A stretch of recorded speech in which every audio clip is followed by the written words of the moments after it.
Hey guys, welcome back to ripestories. What would you do if an entitled HOA Karen blocked you from installing solar panels claiming that it violates HOA bylaws? Let's dive right into the video. And the title story from Reddit r/justknowHOA starts like this. Figured I would yell about this on the internet because this got wrapped up last week and I've been wanting to just tell someone about it. So I moved into an HOA about 2 years ago, and yes, I was aware of all the controversies and scandals that can come with an HOA when I was looking for a house. And yes, I know that there are dozens of threads on here about how HOAs are horrible and the HOA boards are filled with entitled people that won't let you do anything to your house. The area I wanted to move to actually had lots of HOAs, so it was just about finding the right one. And when I found one that interested me, I did my research. I asked the board about what they are expecting a new homeowner to do. And by the way guys, my apologies if my voice still sounds a bit weird, but I'm still kind of sick, so please bear with me. Anyway, I asked a few people in the neighborhood to tell me about what they've experienced with the HOA and how long they have lived there. I liked what I found. The fees were decent and there were people that had lived in the neighborhood for over a decade with no issue. And if someone offers to take care of snow removal for me, I'm not passing that up. The house I got was a 2-bedroom, 2-bathroom with a small front yard that I did not have to pay an arm and a leg for. I knew I wanted to make a few updates to the place, so I made sure to check with the HOA board before I went ahead with adding certain flowers to the front yard. I checked in the bylaws before I asked, just to make sure that I wasn't asking something the HOA didn't cover, and yeah, this one covered a lot in terms of exterior modifications to the house. After a few months in my new home, the one thing that I had a bit of an issue with was the amount I was being charged for electricity by the company that supplied the neighborhood. Shopping around did not give me any good deals, so I thought I would go with a different approach, which is solar panels. I checked the bylaws of the HOA and there was nothing banning the use or installation of solar panels. Now, I might have jumped the gun and gotten an informal approval about installing solar panels because I did send a letter to the board, but they answered with a phone call instead of their usual letter. The person I spoke to, one of the co-chairs named Cindy, said that it was fine. It would be the first time someone in the neighborhood got solar panels on their house, so she did ask if I would recommend the experience for anyone else in the neighborhood that was looking to make the switch. I figured that was enough to call someone to get the panels installed. Well, it would take a few days, according to the company, but once they had finished up, they would only have to come back 3 months later to make sure the energy is being generated correctly and that I'm providing upkeep to the panels. They made it sound like a simple process, and I was expecting everything to be installed and cleaned up before the week was through. Well, enter Karen, whose name has been changed for privacy reasons. She was also on the HOA board and approached the panel installers while I was at work. I got a call from them shortly after, claiming that they were asked to leave by a member of the HOA board because the installation was supposedly a violation. When I got back home, I could see the company packed up all of their tools and materials, save for a few things that the guy who called me said he would pick up the next morning. I went to the HOA board the next day for clarification. Karen identified herself as the person who spoke to the company, and we had some back and forth. Karen said, "The solar panels you are attempting to have installed are an aesthetic violation. Those clunky-looking things on top of your roof would bring down the market value of the entire neighborhood." Me, look, I did send you a letter and I got a call from Cindy to let me know that I was good to go with the construction. Karen, Cindy doesn't speak for the whole of the HOA. You should have waited for a formal denial. Me, okay, fine, well, I understand. That being said, since you did attempt to proceed with the construction, I think the board should consider the amount of fine you will need to pay to rectify this. Me, the construction didn't move forward. They literally didn't do anything to the house before you came over to make them leave. Karen, still, the fact that you thought you would go above our heads requires a punishment. Me, there's literally nothing in the bylaws about solar panels. If you're gonna come down on me for this, then you're going to need to show me where I missed the information about that, because if there's not anything I missed, you're just making things up. I will call a lawyer and I won't be fined at all. Karen, there are bylaws regarding solar panel installations. Get your lawyer and we will settle things through them. I headed back home and immediately called up my lawyer for help.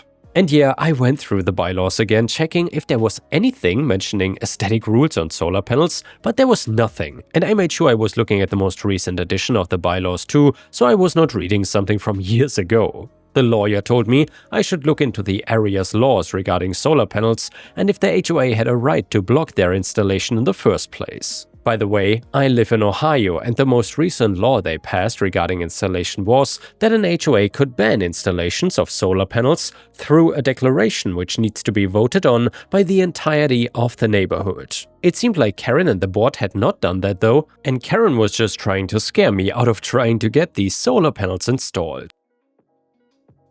I had the lawyer look a little bit further into the HOA bylaws just to make sure there wasn't anything else I missed, and I called the solar company back to let them know not to cancel the construction just yet. I told them about the law that me and my lawyer found and said that they would come back to the house later in the week to get these panels installed. I went back to the HOA board later in the week to present them with my and my lawyer's findings, claiming that there's no bylaw about solar panels and their installation, and if they wanted to stop solar energy from coming to the neighborhood, they needed to have a vote. As they stood now, there was nothing that stopped me from continuing with the construction and getting these panels installed. Karen was furious, telling me that if I tried to bring the construction company back, that I would be fined. I asked her about the fines she threatened me with when I first came to them, and she said that she would fine me for not adhering to HOA guidelines as well as disobeying HOA rulings. I told her again about the state law and that if she did try to fine me, I would hit back with a legal case.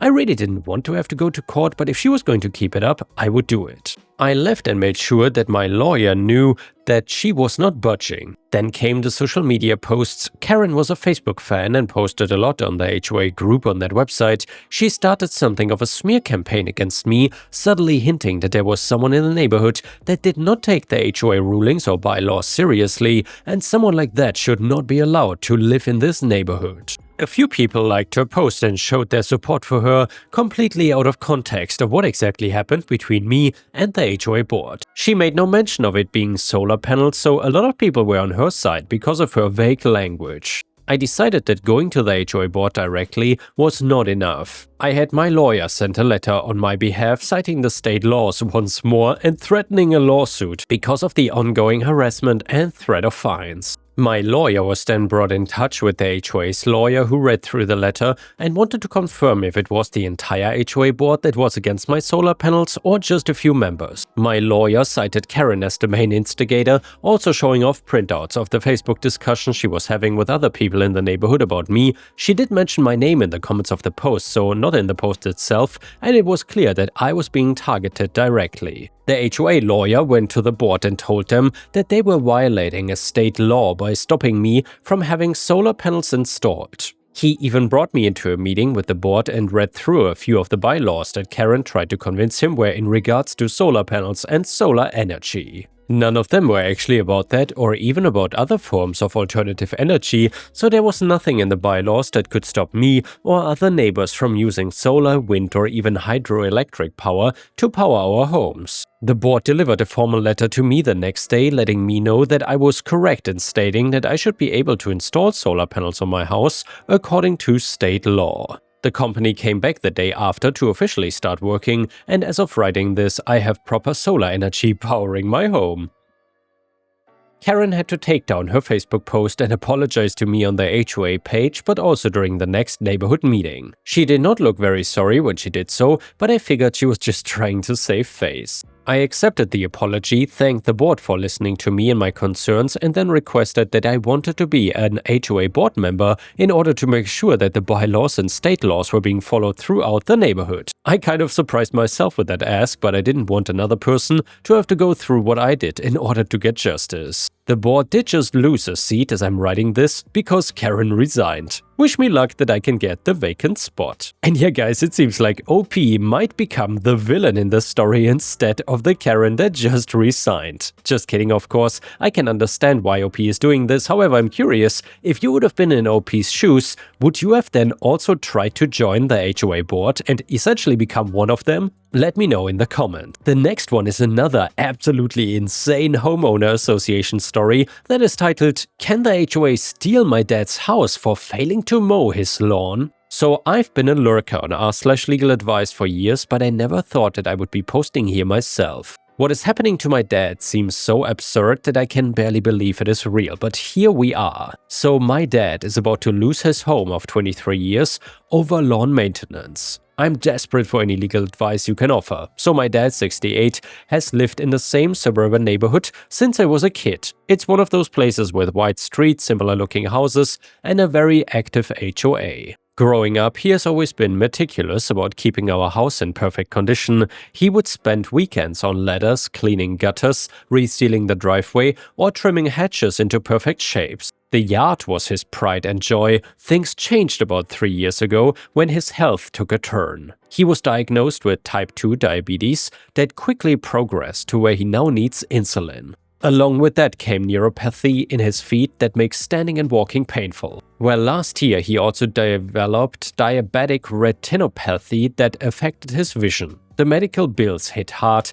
My dad was already retired and living on a fixed income, and now suddenly he was facing thousands in out-of-pocket expenses. He had to make tough choices about what he could afford. I never thought I would have to choose between medication and home repairs, he told me one evening last spring. But what good is a perfect house if I'm not around to live in it? I live about 3 hours away with my own family, and while I try to visit as often as I can, it is difficult to be there consistently enough to maintain his property. I've offered to help financially, but he's always been stubbornly independent. This is my problem to solve, he insisted. You've got your own family to worry about. The trouble with the HOA, though, started with a letter warning him about 14 months ago. It cited several violations: shingles coming loose on the southeast corner of the roof, brown patches in the lawn, oil stains in the driveway, and of course overgrown grass. The letter threatened daily fines if these issues were not addressed within 30 days. When I visited that weekend, I could see the problems were not major. The lawn needed work, yes, and there were some patchy areas and it was a bit overgrown. A few shingles indeed needed replacing, and there were some small oil stains on the concrete. But nothing that would stand out in most of the neighborhoods. But apparently, these are egregious violations in the eyes of the HOA. I spent that entire weekend working on the house, mowed the lawn, cleaned the driveway with a rented pressure washer, and even climbed up to fix those damn shingles. My dad supervised from a lawn chair, looking both grateful and embarrassed. "You know who is behind this, don't you?" he said as I was packing up my car to leave. "It is that new HOA president. He's got it in for me ever since I voted against his proposal to increase our annual dues." I didn't think much of it at the time. HOAs can be petty, but surely they would not escalate a minor property dispute into something so serious. I was wrong. Despite our weekend fix-up, the HOA sent a second violation notice 6 weeks later. This time they cited cracks in the driveway and claimed the lawn still did not meet the standards. I was skeptical, so the next time I visited, I took a walk around the neighborhood with my phone, discreetly photographing other properties. What I found was telling. Several homes had similar or even worse issues. One board member's house had a driveway that looked like a spider web of cracks. The HOA president's next-door neighbor had patches of dead grass that made my dad's lawn look like a golf course by comparison. When we didn't immediately fix the new so-called violations, the HOA board began imposing daily fines on my dad. $50 per day adds up quickly, let me tell you. My dad tried to appeal the fines at an HOA meeting, but the board was unmoved. "Rules are rules," the president said coldly. "If you cannot maintain your property to community standards, perhaps this is not the right neighborhood for you." Within 3 months, the fines had reached nearly $4,500, and the HOA then placed a lien on the house and began legal proceedings to collect. That is when this nightmare really began. My dad tried representing himself at first, filing motions to dismiss based on selective enforcement and failure to follow proper procedures. The judge seemed unimpressed though, allowing the case to proceed despite evidence that other homeowners with similar issues were not being fined. By this point, I was seriously worried. I started making weekend trips every other week to maintain the lawn and the house. The property was now in better shape than most in the neighborhood, but the HOA still would not drop the case. Instead, they kept adding to their demands. They offered to settle for $8,000. Dad told me over the phone, his voice tight with stress. "That is almost all I have left in savings. And for what? Some brown grass and a few cracks in concrete? This is extortion." He finally found a legal aid attorney, but the guy seemed overwhelmed and unprepared. At the last hearing, he forgot key documents and couldn't effectively counter the HOA's arguments, and meanwhile, the HOA had hired an aggressive law firm that specializes in property disputes. Well, that brings us to today. The trial is scheduled for Monday, and the HOA is now demanding over $100,000, claiming it represents their legal fees and the accumulated fines. It is an absurd amount that would force my dad to sell the house he has spent his life paying for, the house where I grew up, the house where my mom died 5 years ago, and yesterday I was helping my dad organize his paperwork when he suddenly sat down heavily in his recliner.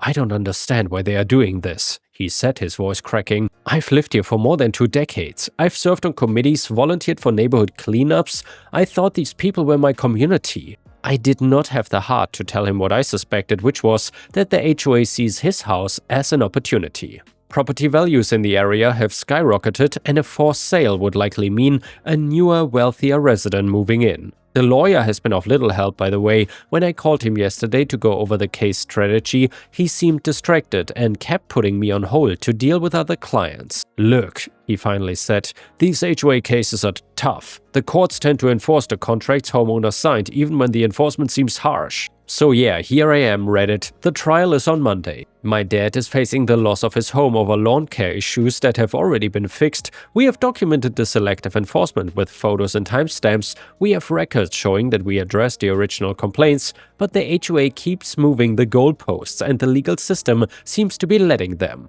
What should we do? Is there any legal strategy we have missed?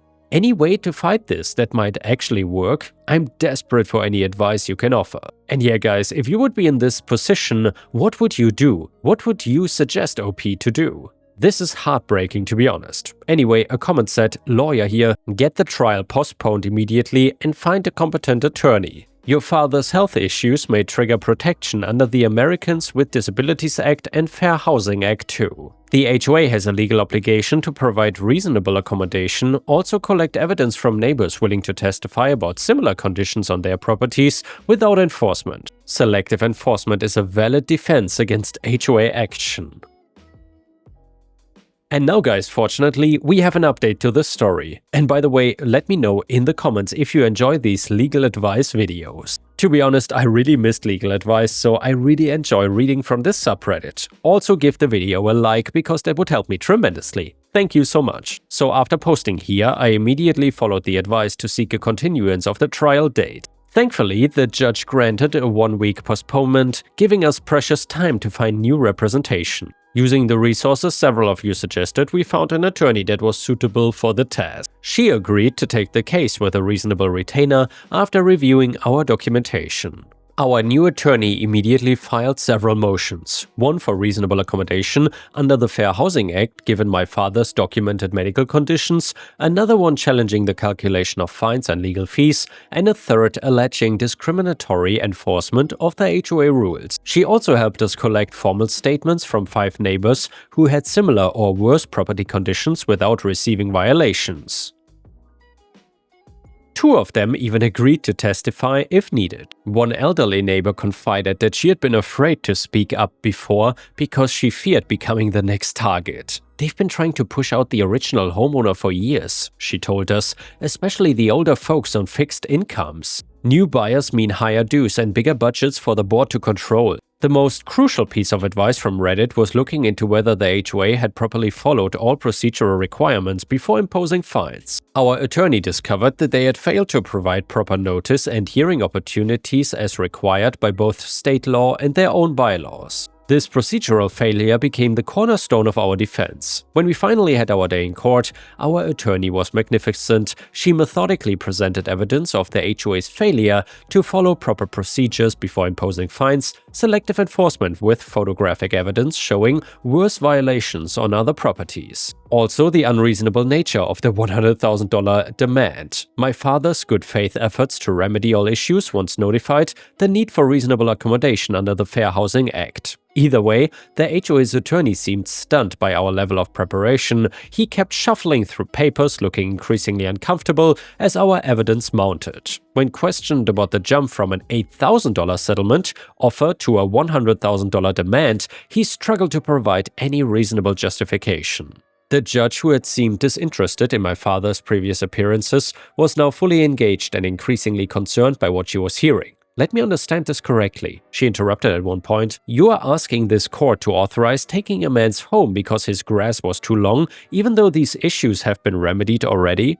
And you believe $100,000 is a reasonable amount for legal fees in a case about lawn maintenance?" The HOA attorney stammered something about covenant enforcement being necessary to maintain property values. "I'm well aware of covenant enforcement," the judge replied dryly. "I'm also aware of predatory practices and abuse of process." After 2 days of hearings, the judge issued her ruling.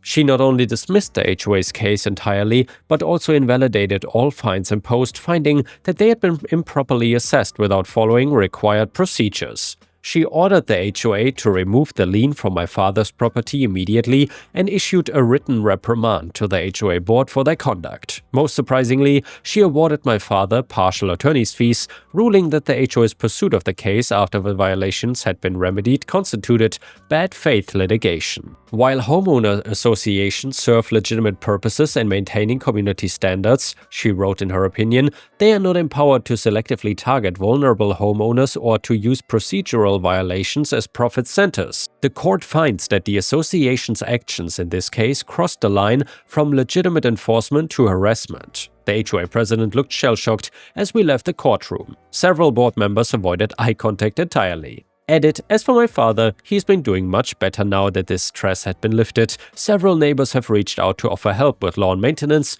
and one neighbor's teenage son now mows his lawn weekly for a modest fee. I just want to live in peace," my dad told me last weekend as we sat on his front porch. "I never want to be at war with my neighbors again." And before we end the video, we will read one last story from r/petty revenge. It is titled, "He kept trying to one-up me at work, so I let him take the job that nobody wanted." So I worked at a restaurant where we hired this guy who thought he was hot stuff. I was the shift lead, just got a raise, and he couldn't stand it. He ignored my instructions, constantly challenged me, and acted like he ran the place. So I casually mentioned a manager role that I was considering at a cursed location no one wanted.